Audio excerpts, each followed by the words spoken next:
잘 오셨습니다.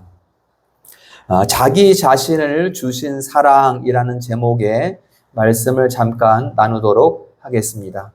창세기 22장에는 아브라함이 독자 이삭을 번제로 바치는 장면이 나오고 있습니다.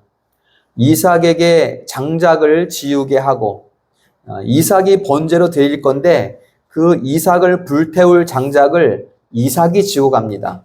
이삭에게 장작을 지우고 사흘길을 걸어서 모리아산에 도착하게 됩니다. 모리아산은 시온성이고 다윗성이고 예루살렘입니다. 그곳까지 가서 이제 아들을 제단에 묻고 아들이 지고 온 나무를 번제단을 만들어서 그 위에 아들을 결박하여 눕히고 이제 아버지가 아브라함이 칼을 내리칩니다. 칼을 내리쳤습니다. 칼을 내리치는 순간에는 아차 해도 그 칼을 멈출 수가 없습니다. 이미 아브라함은 칼을 내리쳤으나 그것을 하나님께서 막으신 것이지요. 그래서 아브라함은 이미 내리친 것이고 아들은 그 칼을 받았습니다.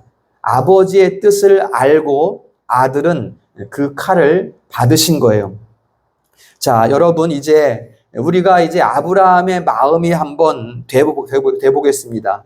아브라함은 자기 아들을 제물로 바치기 위해서 아들과 함께 사흘 길을 걸어왔어요. 얼마나 많은 생각을 했을까요? 바쳐야 하는 아버지와 자기 자신이 제물이 되어야 한다는 사실을 알고 있는 아들이 3일 길을 걸어왔어요. 그 마음이 과연 어땠을까? 우리가 아브라함의 마음이 한번 되어 보는 것입니다.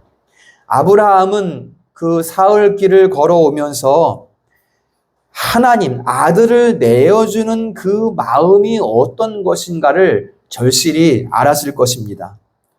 또 아들은 그 일을 해야만 하는 아버지의 그 마음을 헤아렸을 것입니다.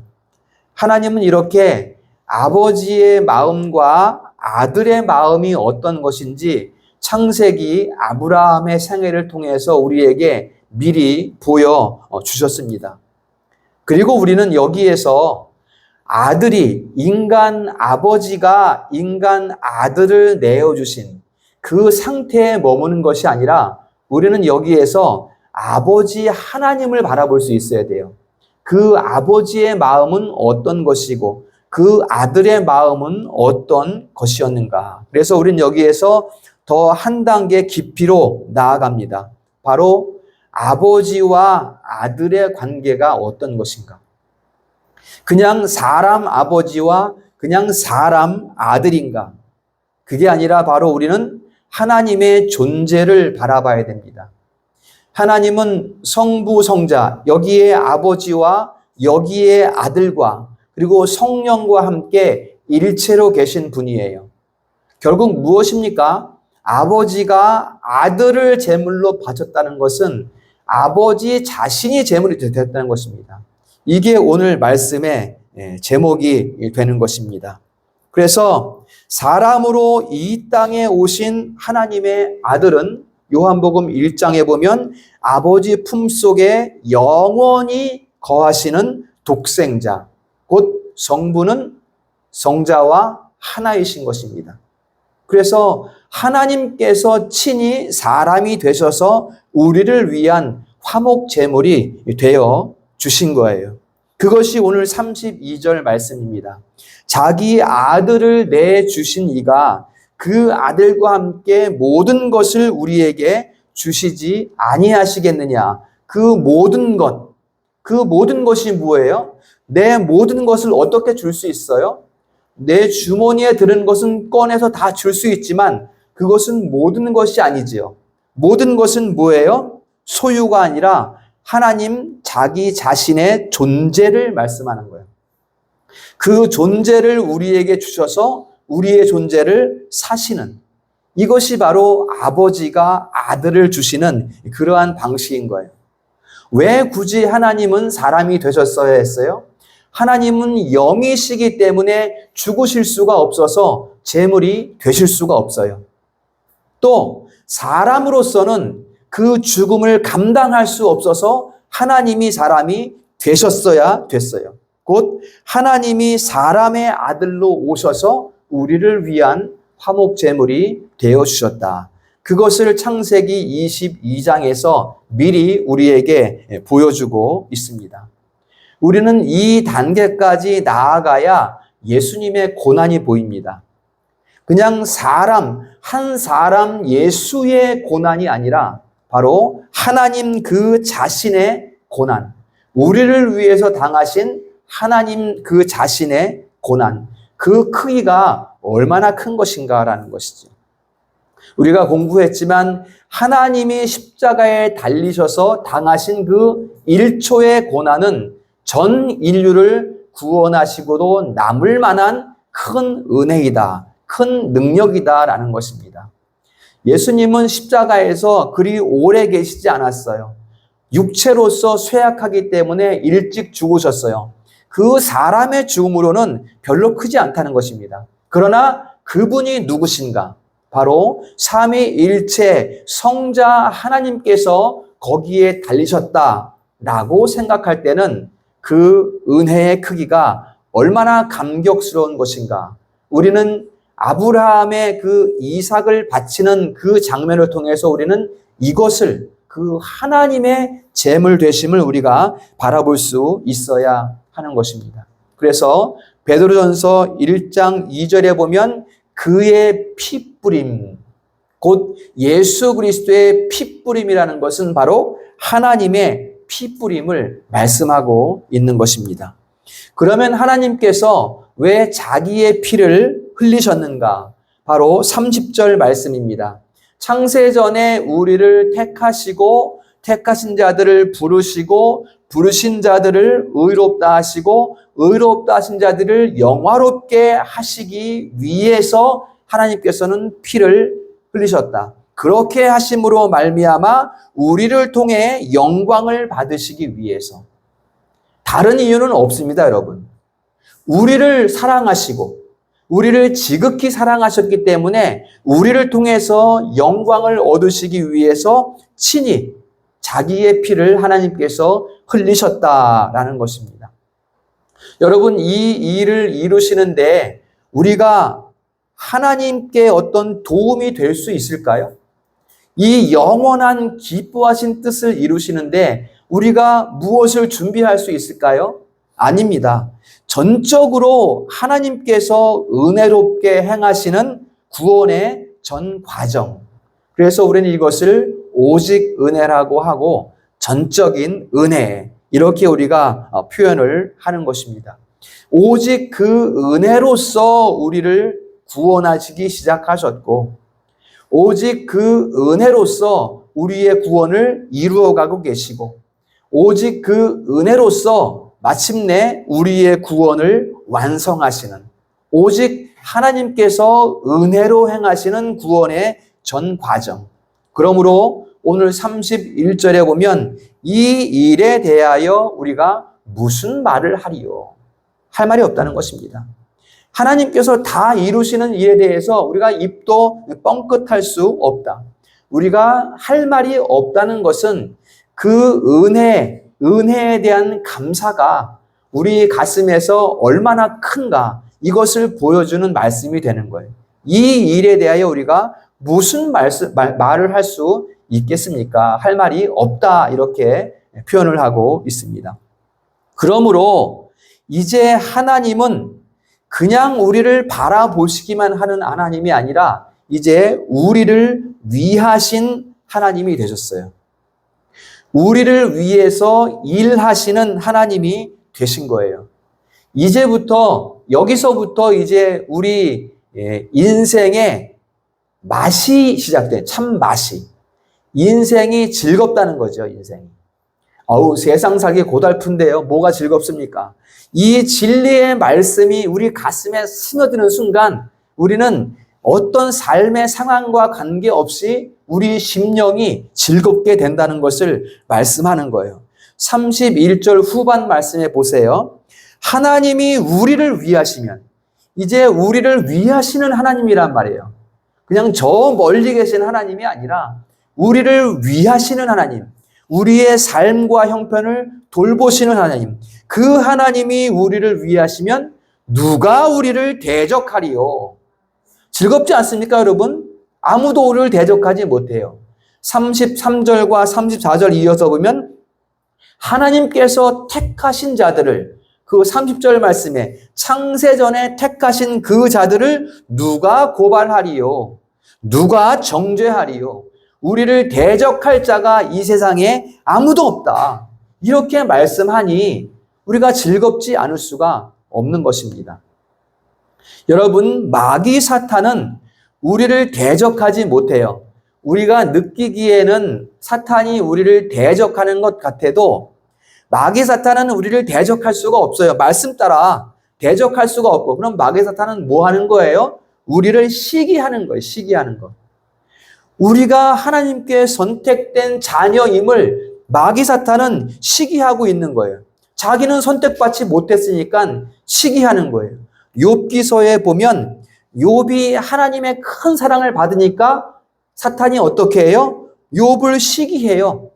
시기하지만 욥의 생명을 해할 수 있습니까? 해할 수 없어요.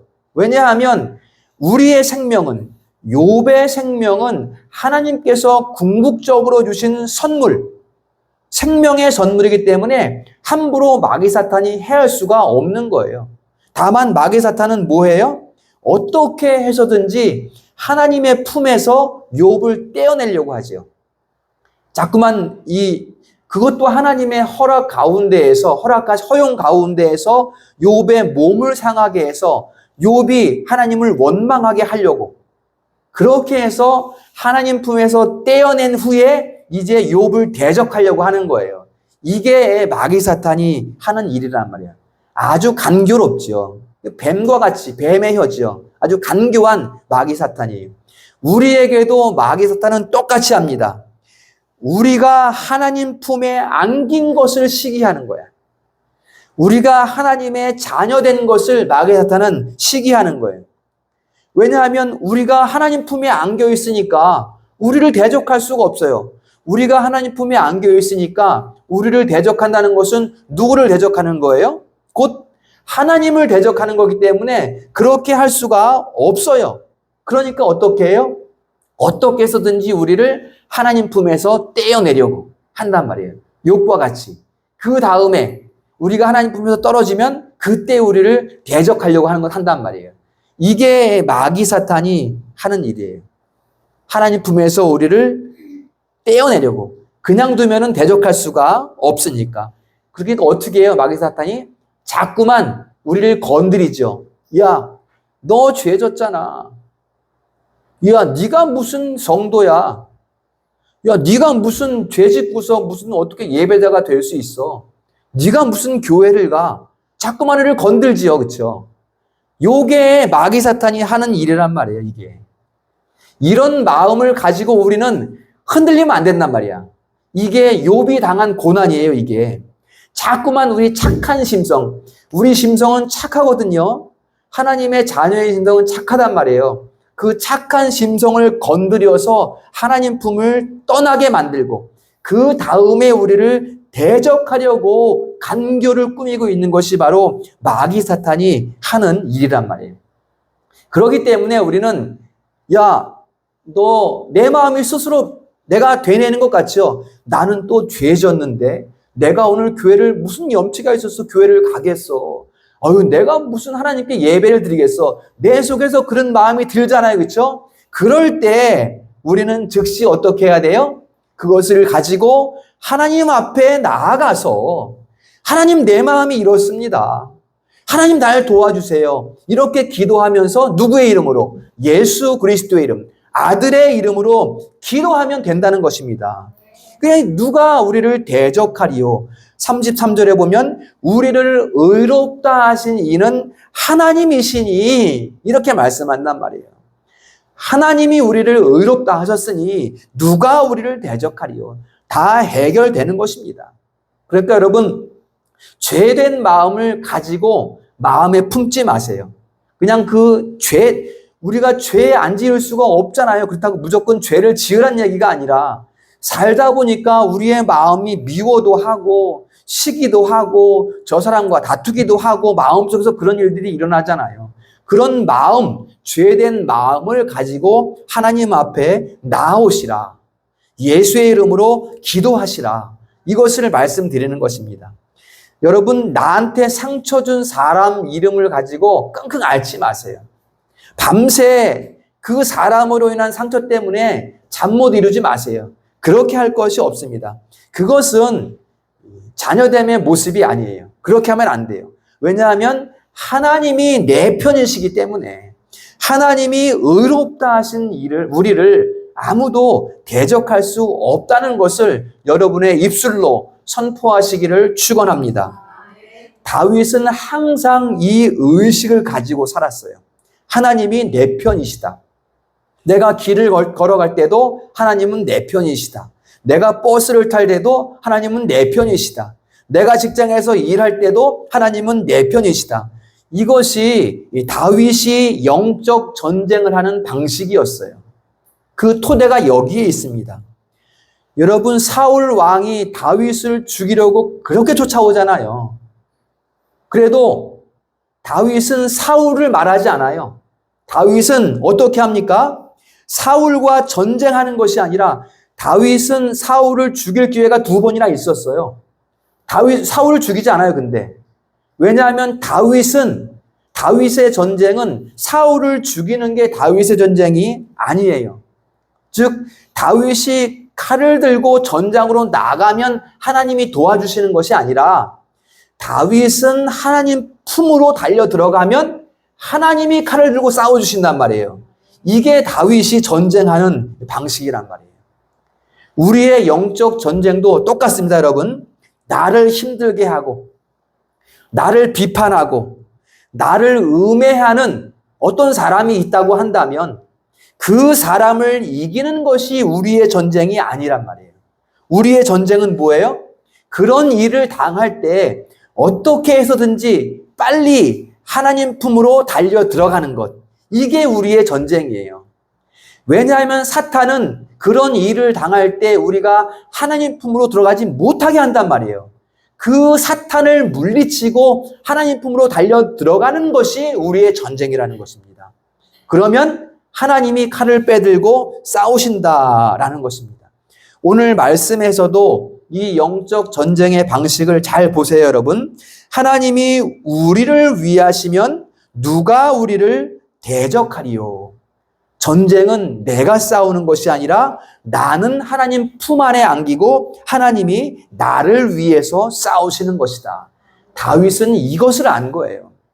이것을 아는 거예요. 우리가 시편 수요일마다 시편을 보지만 계속해서 다윗의 시편은 이렇게 나오고 있어요. 나는 하나님 품으로 들어가고 싸움은 하나님께서 해주시고 결국은 다윗을 대적하는 사울은 하나님을 대적하고 있는 거죠. 이게 다윗이 아주 지혜로운 영적 전쟁의 방식이다. 그래서 다윗이 35편 시편 1절에 말합니다. 여호와여 나와 다투는 자와 다투시고 나와 싸우는 자와 싸우소서 이렇게 말해요. 정확하죠, 그렇죠? 다윗의 마음이 어떤 것인지. 지금 나를 대적하는 자들과 하나님께서 싸워주십시오. 이렇게 시편 35편에서 말씀하고 있다는 것입니다. 여러분, 내가 군장을 갖추고 내가 칼을 빼들고 싸우는 게 아니에요. 칼을 빼시는 이는 하나님이시고 하나님께서 호령하시는 천사들이 그 전쟁을 친히 치르신다라는 것을 믿으시기를 주님의 이름으로 축원합니다. 세상이 아무리 요동친다고 해도 사방에서 유혹과 불법이 우리 가운데 밀려온다고 해도 마귀 사탄이 우는 사자와 같이 입을 벌리고 우리에게 달려든다고 해도 그거 우리가 막는 게 아니란 말이에요. 우리가 사자의 입을 틀어막는 것이 아니라 우리는 하나님 품으로 뛰어가는 거예요. 세상이 이렇게 되면. 그게 답이에요, 그게. 그러면 하나님께서 우리를 위하여 싸우신다. 그래서 하나님께서는 계속해서 너희는 잠잠하라 이렇게 말씀하죠. 큰 바다 가운데, 홍해 바다 가운데 막혀 있는데 뒤에서는 애국 군대가 말을 타고 달려오고 있는데 오가지도 못하는 하나님 뭐라 그러세요? 잠잠하라. 하나님이 싸우시는 것을 봐라. 여리고성을 돌 때도 잠잠하라. 침묵하고 돌기만 해라. 여호와께서 싸우시는 것을 봐라. 이렇게 말씀한단 말이에요. 전쟁은 여호와께 속한 것이니 너희는 잠잠히 여호와의 싸우심을 봐라. 오직 너희는 여호와 하나님의 품속에 거하면 된다. 이렇게 하나님께서는 우리에게 말씀해주고 있는 것입니다. 그러므로 우리 성도들은 어떤 일에 대해서 너무 이렇게 예민하지 않으셔도 돼요. 뭐 성격에 따라서는 좀 예민할 수 있겠죠, 그렇죠? 저도 상당히 예민한 성격이어서 막 나를 괴롭힌 사람 때문에 밤새 잠 못 잔 적도 있거든요. 그렇지만 그렇게 할 필요가 없다는 거예요, 여러분. 조금만 더 우리가 생각해 보면 그 사람을 통해 그 사람이 나를 힘들게 했다는 그것을 조금만 더 우리가 깊이 생각해 보면 그 모든 일은 하나님께서 우리에게 주신 기회라는 것을 알게 돼요. 어떤 기회입니까? 나를 돌아보는 기회가 되게 하시고 그리고 여호와의 이름을 부르게 하는 기회가 되는 거예요. 그 일을 통해서.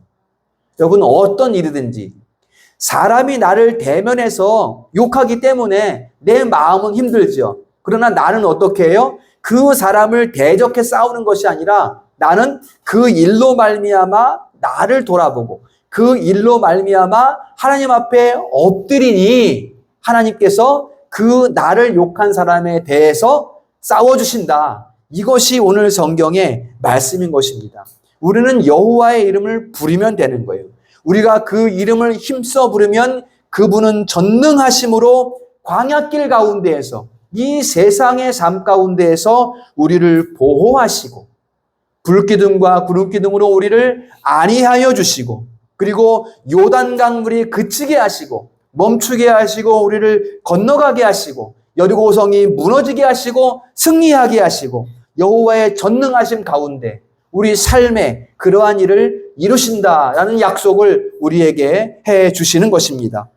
여러분 광야길 가운데에서 이스라엘이 아말렉을 물리칠 때 모세가 손을 들면 여호수아의 군대가 아말렉을 진멸해 이기고 모세의 손이 내려오면 아말렉의 군대가 이스라엘군을 여호수아의 군대를 밀려치고 이렇게 했단 말이에요. 모세가 한 것은 뭐가 있어요? 손을 드는 거예요. 손을 드는 것. 모세의 손에 무슨 권능이 있겠어요, 여러분? 모세의 손에. 아론과 훌이 모세의 손을 들어줬을 뿐이에요. 그러니까 여호수아의 군대가 아말렉을 진멸했다. 하나님이 하신 전쟁이에요, 여러분. 이것은 하나님이. 이렇게 하면 내가 싸우리라. 말씀하신 거예요, 이것이. 모세는 힘이 없어요. 그냥 이드로에 양치는 사람이었어요. 80이 넘어서 나이가. 무슨 전쟁을 할 수 있겠습니까? 그냥 손만 들으나? 손만 드는 것은 뭐예요? 여호와여, 여호와여. 여호와의 이름을 부르니 하나님께서 친히 아말렉군을 물리치시는 전쟁을 이루셨다라는 것을 우리에게 말씀하고 있습니다. 그러니까 나에게 무슨 일이 있을 때 나는 어떻게 해야 되는가? 오직 하나님 품으로 뛰어 들어가시기를 축복합니다. 그러면 하나님께서 우리 인생 가운데에 일하시고 우리 인생 가운데에 전쟁하시고 그러니까 우리는 홀로가 아니에요. 홀로가. 하나님이 내 안에서 나와 함께 걸으시고 나와 함께 싸워주신다. 이것을 꼭 기억하시기를 바랍니다. 그때 우리 심령에 진짜 큰 평강이 찾아오는 거예요.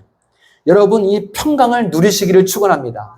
우리가 여호와의 품으로 달아나면 그 품에 싹 우리가 안기면 우리 마음 가운데 큰 평강이 밀려오고 큰 기쁨, 인생의 참 기쁨의 맛을 우리가 경험하게 되는 것입니다. 어느 때든지 위기 앞에서도 큰 위기가 여러분 앞에 있다고 해도 여호와 앞으로 나아가야 합니다. 여호와 품으로 들어가야 합니다. 이사야 38장에 보면 히스기야가 이사야 선지자로부터 죽음을 고지받아요. 너 생명 다했어. 너 죽을 거야. 이렇게 말하니까 히스기야가 어떻게 합니까? 벽을 보고 앉아요. 벽을 보고. 벽을 보고 앉아서 기도해요. 이때 히스기야는 굉장히 선한 왕이었어요. 종교 개혁을 단행해서 여호와 이름을 높이는 그런 종교 개혁의 왕이었거든요. 이때 죽음을 고지받고 히스기야가 한 일은 벽을 향하여 앉아서 기도했다. 통곡하며 기도했다. 이렇게 말씀하고 있어요. 히스기야가 벽을 향해 앉았다는 것은 뭐예요, 여러분? 다른 것은 안 본다는 거예요. 오직 매달린다는 거야. 누구에게? 여호와께 매달린다는 거예요.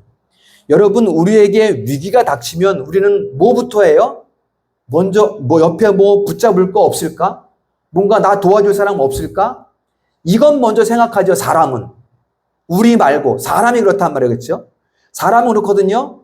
그 다음에 기도하러 가죠. 그 다음에.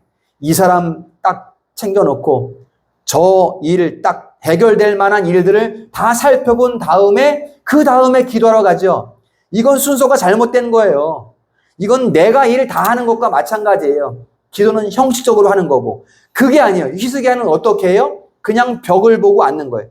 다 내 생명 모든 것을 하나님께 맡겨드립니다. 곧 세상적인 방법들, 인간적인 방법들을 다 포기하고 그냥 생명을 여호와께 맡깁니다. 이게 벽을 보고 앉았다는 그러한 의미인 거예요. 저 산속에 들어가서 바위 위에 앉아서 막 수련을 해서 내 몸에 상처를 내서 바알의 그 제사장들처럼 내 막 상처를 내서 도와주십시오, 도와주십시오 이렇게 말하는 것도 아니고 그냥 나무가지에다가 리본 붙여놓고 소원 비는 것도 아니고 그냥 벽을 향해 앉아서 하나님 나를 드립니다. 맡깁니다. 이렇게 기도하니까 여호와께서 히스기야를 긍휼히 여기시니 병이 나은 후에 히스기야가 38장 15절에서 이렇게 기도합니다. 주께서 친히 이루셨사오니 내가 무슨 말씀을 하오리까? 이렇게 말씀해요. 오늘 31절 본문과 딱 일치하죠. 그렇죠? 내가 무슨 말을 하리요? 내가 여호와께서 이 일을 다 이루셨으니 우리가 무슨 말을 하리요? 오늘 본문대로 하면 오직 은혜, 전적 은혜로 30절에 우리 구원의 전 과정을 이루었으니 내가 무슨 말을 하리요? 그리고 이사야 38장 17절에 이렇게 노래합니다. 보옵소서. 내게 큰 고통을 더하신 것은 내게 평안을 주려 하심이라. 주께서 내 영혼을 사랑하사 멸망의 구덩이에서 건지셨습니다. 이렇게 히스기야가 노래를 하고 있습니다. 우리에게 닥치는 어떤 고난과 아픔이 있을 때 우리도 히스기야처럼 벽을 향해야 돼요. 곧 여호와께 모든 것을 의탁할 수 있어야 돼요. 다른 방법들을 찾기 전에, 다른 사람을 바라보기 전에 우리는 벽을 향해 앉을 수 있기를 축복합니다. 그렇게 기도했더니 여호와가 내 편이 되어 주셨더라. 이게 38장 17절의 노래잖아요. 내가 그렇게 벽을 향해 앉았더니 하나님이 내 편이 되어 주시더라. 하나님이 내 편이 되어 주신 것은 뭐예요? 왜 하나님이 내 편이 되어 주셔요? 그가 나의 아버지이시기 때문에.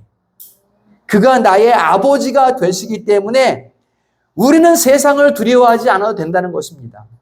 우리는 사람을 두려워하지 않아도 된다는 것입니다. 시편 3편 5절 이하에 여호와께서 나를 붙드시니 천만인이 나를 에워싼들 내가 두려워하지 아니하리이다. 이렇게 다윗이 노래하고 있는 것을 볼 수가 있습니다.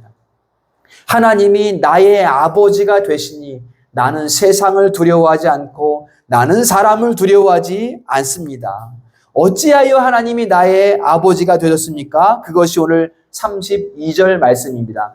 어떻게 하나님께서 우리의 아버지가 되셨습니까? 32절 다 같이 읽습니다. 시작. 아들을 아끼지 아니하시고 우리 모든 사람을 위하여 내주신 이가 어찌 그 아들과 함께 모든 것을 우리에게 주시지 아니하시겠느냐. 아멘. 자기 자신을 주셔서 30절의 전적 은혜를 다 이루시는 방식, 왜 그런 은혜를 이루시는가? 그분이 내 편이시고, 그분이 나의 아버지시고, 그분은 나를 위하여 자기 자신을 내어 주신 분이기 때문에 우리는 두려워하지 않습니다. 우리는 절망하지 않습니다. 우리는 주저앉지 않습니다. 즉시 일어나서 우리는 힘차게 행진해 나가야 되는 거예요. 그분이 내 편이시고 나의 수호자가 되시고 나의 능력이 되시기 때문에 그것을 우리에게 말씀해 주고 있습니다. 그 아버지의 돌보심으로 우리를 끝까지 이끄신다. 우리를 끝내 영화롭게 하신다. 라는 약속의 말씀이 우리에게 주어지고 있습니다.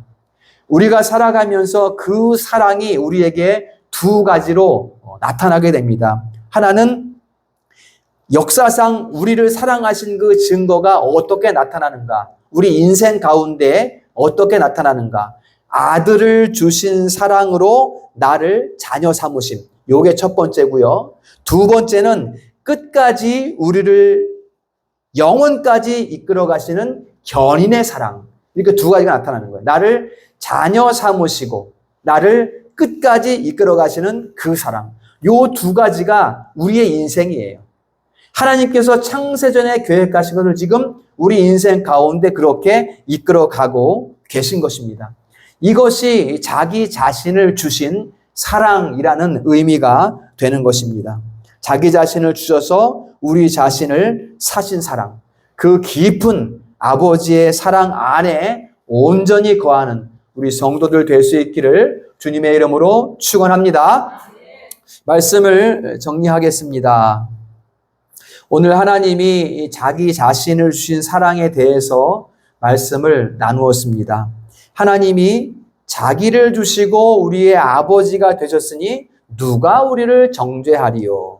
누가 우리를 고발하리요?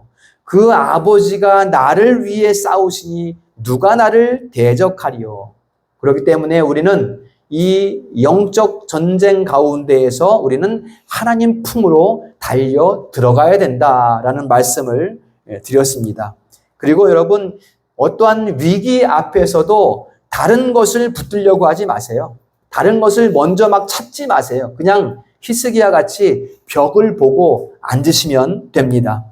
여러분, 우리 인생이 가장 아름다울 때가 언제일까요? 그것은 내가 무엇을 이루는 것이 아니라 하나님께서 내 안에 드러나시는 것입니다.